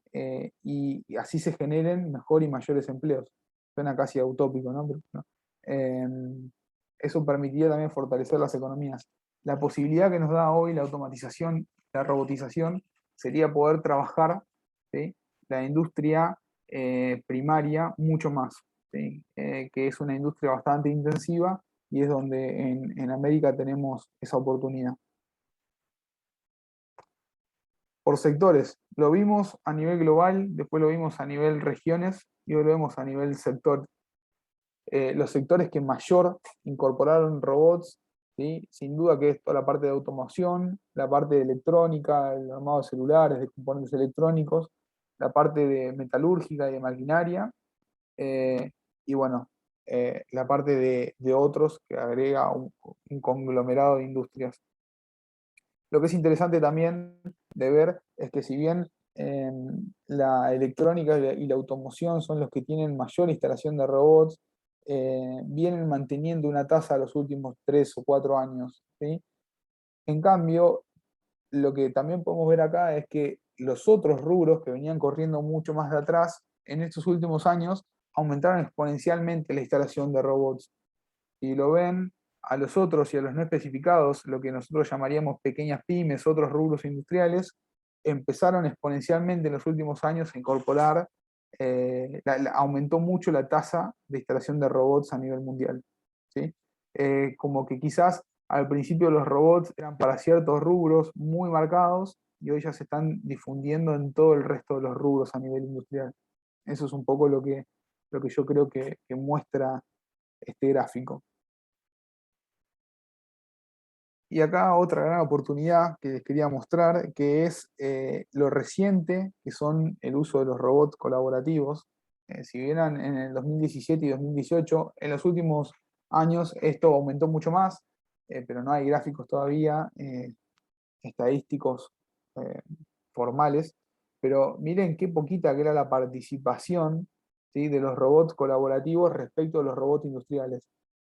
Esta barra, obviamente, la parte Bordeaux va cobrando cada vez mayor fuerza en estos últimos años, pero aún queda mucho por crecer en lo que son la parte de los robots colaborativos, llegando a procesos productivos donde los robots industriales no pueden llegar. Eh, entonces, la pregunta es, ¿sigue siendo una oportunidad de mercado la inserción de los robots colaborativos? Bueno, yo creo que sí, ¿no? Está recién iniciando este tema. Así que bueno, la idea era cerrar con algunos datos estadísticos. Y acá les dejo a alguien que sin duda entiende mucho del mercado, que es Bezos, ¿no? Jeff Bezos, CEO de Amazon. Amazon es la segunda empresa más valorada a nivel mundial, o no sé si es la primera, pero él es la segunda persona más rica después de Elon Musk de Tesla. Y fíjense un poco cómo es la historia de Amazon. A mí me parece que es muy impactante estos datos, ¿no? O sea, en el 2015 Amazon tenía una relación de 7,7 empleados por cada robot, ¿sí? Es el estadístico que tienen arriba. O sea, tenía 230.000 empleados y 30.000 robots. Un año después prácticamente se mantuvo constante, o sea, 7,6. Incorporó algunos robots más y aumentó la proporción. Ahora, un año después, ya en el 2017, eh, cayó el radio casi a la mitad, ¿sí? Un poco menos de la mitad, sería un poco más, 4,7. Para el 2017 Amazon ya tenía, ¿sí?, un robot por menos de 5 empleados. Eh, y fíjense que triplicó la cantidad de robots, pasó de 45.000 a 120.000 robots en un año. Si bien aumentó también los empleados, fíjense que las tasas son bastante diferentes. Y cómo se achicó esa brecha o ese ratio que hoy tiene. No hay datos a la actualidad, pero yo creo que eso debe seguir creciendo a esa misma velocidad. Por lo cual, eh, si uno mira las empresas pioneras o más exitosas a nivel mundial, debería esperar que en los próximos años el resto de las empresas sigan los mismos lineamientos. Así que quería dejarles esta reflexión para que vean un poco hacia dónde está yendo hoy el mundo en términos de robotización. Y no dejar de mostrarles esto también, que tiene que ver con cómo venía la facturación o el valor en millones de miles de millones de dólares de Amazon. Y miren también cómo a partir del 2016-2017 empieza a crecer exponencialmente la valoración, que no sé si es casual o no, pero que tiene que ver con el crecimiento de Amazon y la incorporación de la robotización. Si está vinculado directamente una cosa con la otra, yo creo que es imposible de responder, pero al menos lo podemos ver y son dos datos concretos. Eh, Así que bueno, al menos dejarles también esa reflexión y esa inquietud que me acompaña a mí también desde hace un tiempo. Eh, Simplemente para cerrar, nos quedan unos 15 minutos. Quería mostrarles eh, cómo se puede bajar esto a la Argentina, a Luján y a Buenos Aires. Eh, Todo esto que hablamos eh, por ahí es muy lindo y es un poco la tendencia y es entender hacia dónde va hoy el mundo y la industria 4.0, pero quiero mostrarles también que no está tan lejos. Hoy, si hay algo que nos permite también la industria 4.0 es integrar tecnologías, tener acceso a las mismas. Entonces, les voy a mostrar un brazo robótico de código abierto y en el cual participé también. Este brazo robótico se encuentra en la Universidad de Luján, pueden ir a ver cuando quieran. Lo imprimimos enteramente en 3D y funciona. Y sin lo que quizá nos falta es más conocimiento y más tiempo para seguir sacándole más el jugo, pero funciona y funciona perfecto y a un costo muy bajo porque está impreso en 3D. Para eso le quiero explicar un poco de dónde viene esto. El Beazo BCN3D es el modelo, ¿sí?, de la empresa Moveo. Es un brazo robótico que lo diseñaron ingenieros que trabajan en esa empresa. Son una especie de justicieros informáticos, no sé cómo llamarlo, pero es gente que se dedica a crear modelos 3D y publicarlos de forma gratuita en la nube. ¿Sí? Hay un montón de páginas hoy que tienen modelos hechos en 3D que ustedes pueden imprimir. Inclusive en este caso no solo que están los modelos de 3D disponibles, sino que está la lista de todos los materiales que hay que comprar. Está el software de código abierto disponible para que se lo bajen de internet y todos los componentes de Arduino que necesitan para hacerlo funcionar. O sea que en internet tienen todo, hasta un manual de funcionamiento de forma gratuita. ¿Qué quiero decir con esto? Que cualquier persona con una impresión 3D y una impresión 3D y más o menos 8.000 pesos puede tener un robot, un brazo robótico en su casa y empezar a darle aplicaciones. Por lo cual, imagínense que esto puede resultar muy útil también para pequeñas empresas o emprendedores, ¿no? Nada, obviamente es un robot funcional, quizás tiene menor precisión o menor vida útil, entre comillas, requiere mayor mantenimiento porque las piezas están impresas en 3D, por lo cual cada tanto adquieren juego digamos, o requieren de un ajuste, eh, pero de vuelta, pueden imprimir el repuesto en un par de horas con la impresora. Así que quería mostrarles esto, porque me parece que es un poco un cierre de que también eh, la tecnología va estando cada vez más disponible para todos nosotros.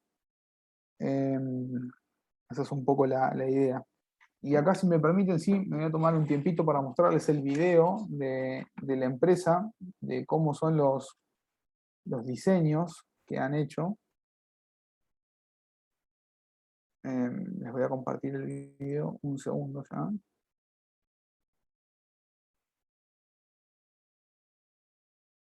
No sé si hasta acá vienen bien o ya los mareé con todo, pero No, venimos bien, muy bien. qué bueno escucharlos. Si no me siento, estoy loco hablando solo. Bueno, miren el diseño del robot, ¿sí? Desde la parte del programa, pieza por pieza, que hizo esta empresa. Ustedes tienen que imprimir como 120 piezas, no me acuerdo, son un montón, pero bueno, se imprimen rápido.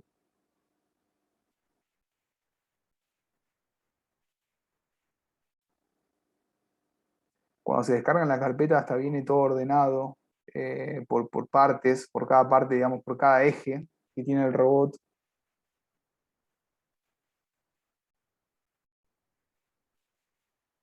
Esta empresa también tiene impresoras propias y muchos componentes son impresos en 3D de las mismas impresoras.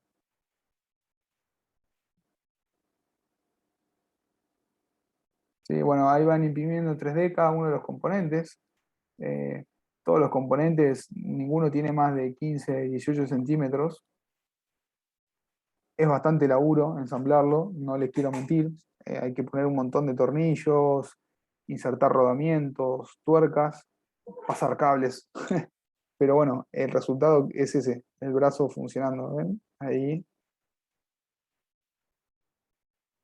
sí, funciona perfecto.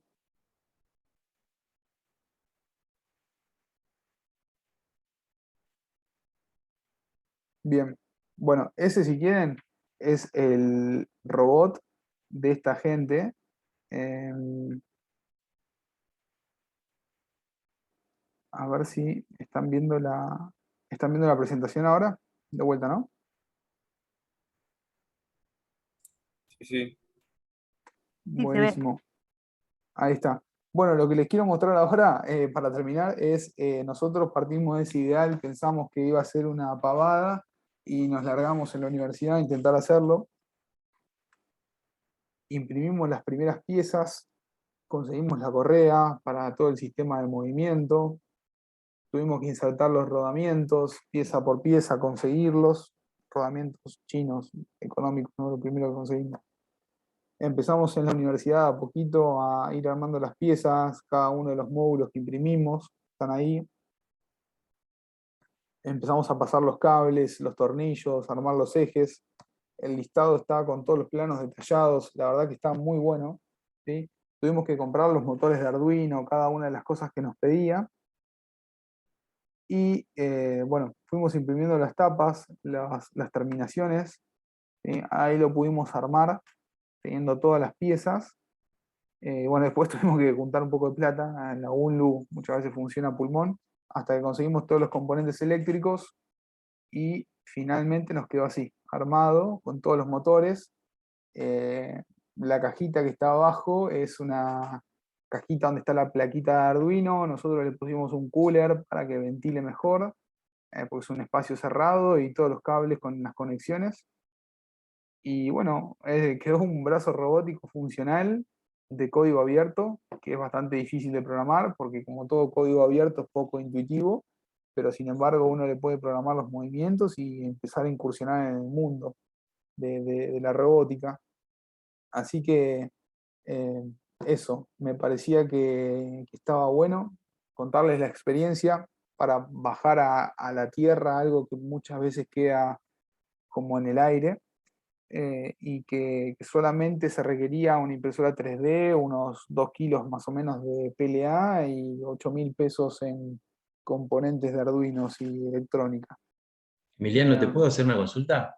Sí, ¿Qué es programación del Arduino para programar las trayectorias o hay alguna interfaz?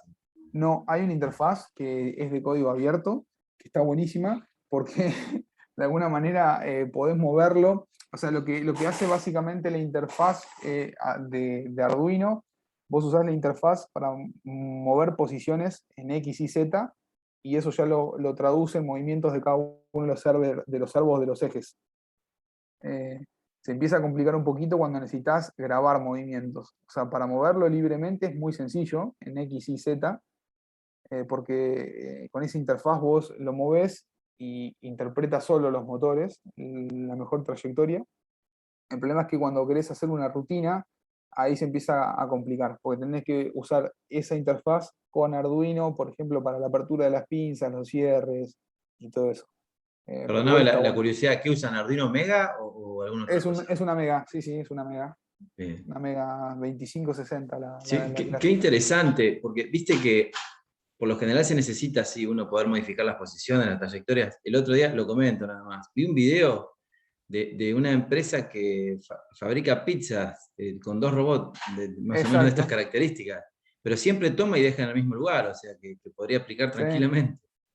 Sí, sí. A ver, yo, ahora cerramos y lo discutimos un poco, pero los robots colaborativos, cuando yo los vi en la exposición, yo me quedé completamente asombrado porque uno imaginaba un robot como algo muy difícil, una caja negra, donde viene un tipo con anteojos y una notebook y se mete y te dice lo que vos le decís lo que necesitas y el tipo lo hace.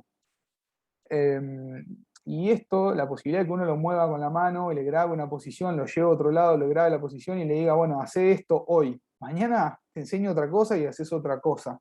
Eh, y ahí es donde la tecnología viene a resolver de una manera mucho más sencilla estas cosas. Eso está buenísimo. Además de que tenemos que formarnos cada vez más, ¿no?, en este tipo de cosas. Le dejo la misma frase que le dejé la clase pasada, ¿no? Ya estamos metidos en el baile, así que bueno, hay que crear desde nuestro metro cuadrado lo mejor que podamos. Eh, Así que bueno, simplemente gracias. Terminamos súper horario para discutir un ratito y quería mostrarles que acá, después les voy a compartir la presentación. Me la piden por mail, tienen mi mail acá en la anterior, ahí si le hacen print de pantalla. Eh, y ahí tienen todos los links de las páginas de las empresas que fabrican los robots, de los videos de Google, inclusive un libro que habla sobre la industria 4.0 que está muy bueno, que es un escritor argentino. Así que bueno, voy a dejar de compartir ahora y la idea era que me den una pequeña evolución de a ver qué les pareció. Si quisieran que profundicemos un poco más en algo o les sirve lo que vimos hoy.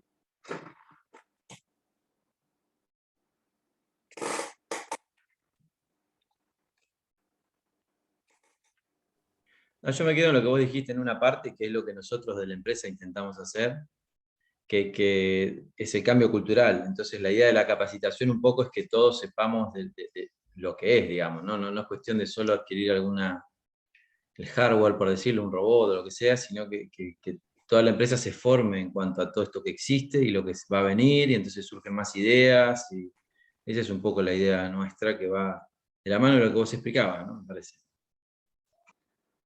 Sí, está buenísimo, Mariano, y yo he trabajado en algunos proyectos de automatización de procesos y siempre lo más difícil fue eso, porque uno lo puede dejar funcionando y funciona perfecto, y vas una semana después y está apagado todo el proceso, y vos decís, ¿qué pasó?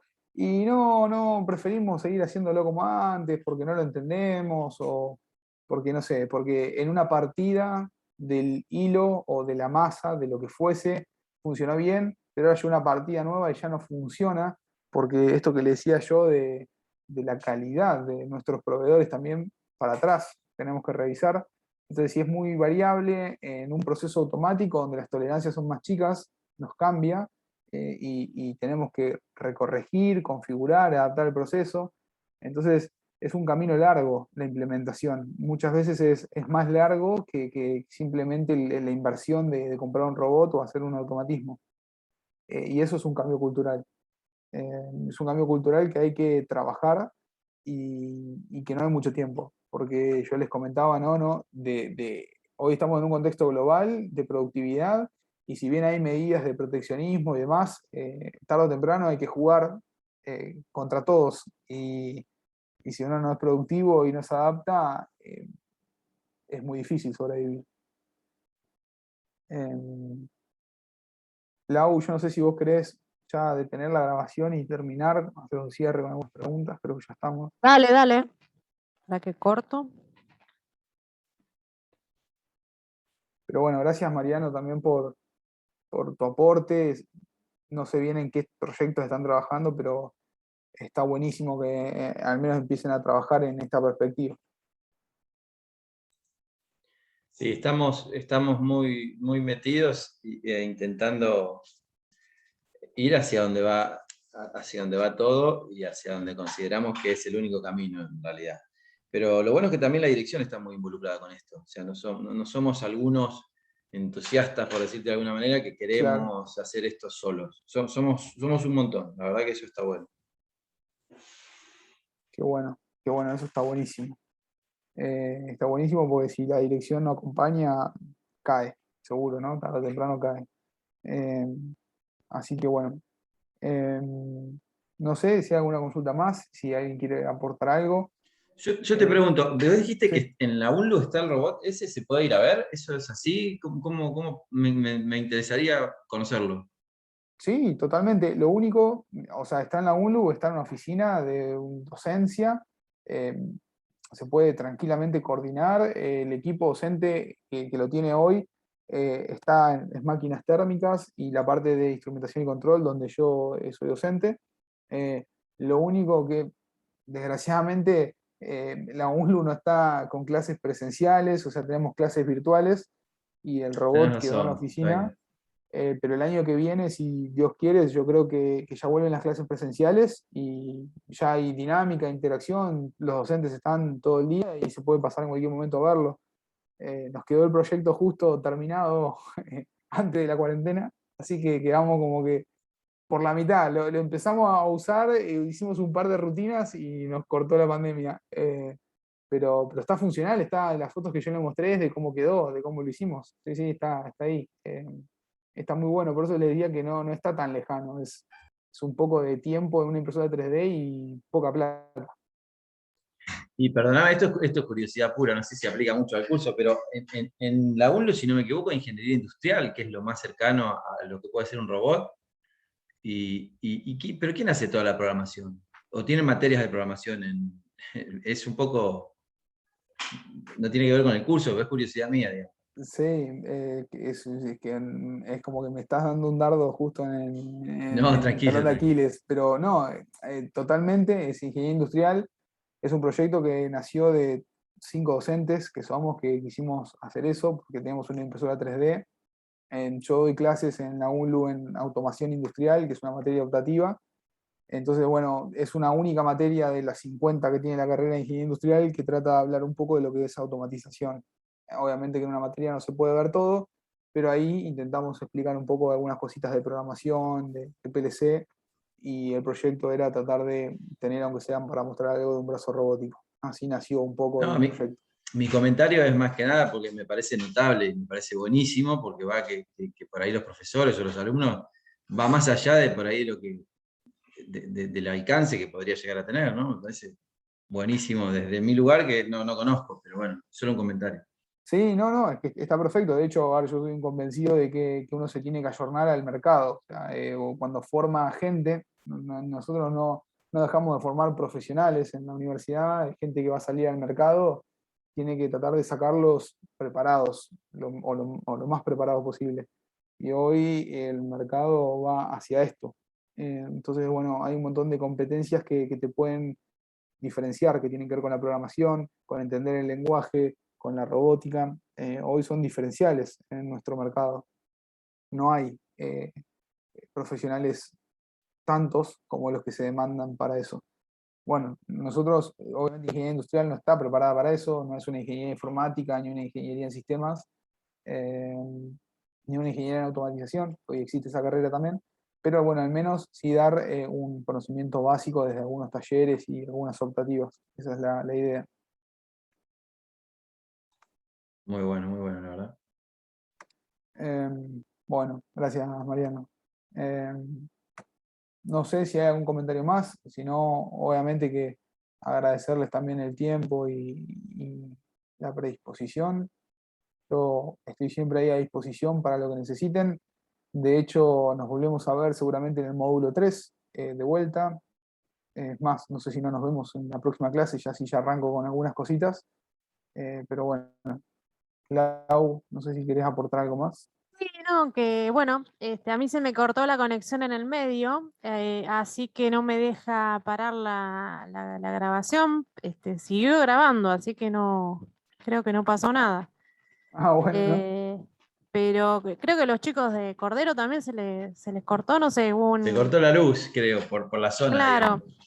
yo tuve sí. un corte en el medio y después volví a empezar, pero digo, me asusté, digo, no está grabando, pero no lo puedo parar, así que no sé si